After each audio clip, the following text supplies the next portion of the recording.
CM Jagan ప్రవేశపెట్టిన manifesto ప్రజల్ని కష్టాల నుంచి బయటపడేస్తుందన్నారు వైసీపీ సీనియర్ నేత తమ్మినేని సీతారాం. చంద్రబాబుది కాపీ మేనిఫెస్టోను విమర్శించారు ఆయన. టీడీపీ మేనిఫెస్టో రియాలిటీకి దూరంగా ఉందని, తమ మేనిఫెస్టో అసలైన రియాలిటీ అని చెప్పుకొచ్చారు తమ్మినేని సీతారాం.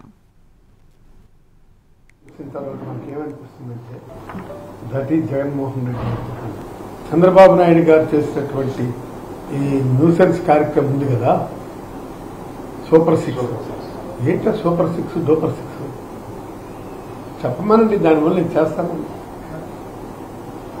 అయ్యేది జరిగేది చెప్పాలి. ఆ మేనిఫెస్టో అనేటువంటిది అదాయన సొంతంగా పెట్టుకున్నటువంటిది కాదు. ఇంకో దగ్గర ఎరువుగా అరువు తెచ్చుకున్నటువంటి మేనిఫెస్టో. కానీ మనం మన మెదడులో నుంచి, మన ఆలోచనలో నుంచి ప్రజల కష్టాలను చూసి రియాలిటీ మేనిఫెస్టో ఉండాలి అన్నటువంటి ఆలోచనతో ఇవన్నీ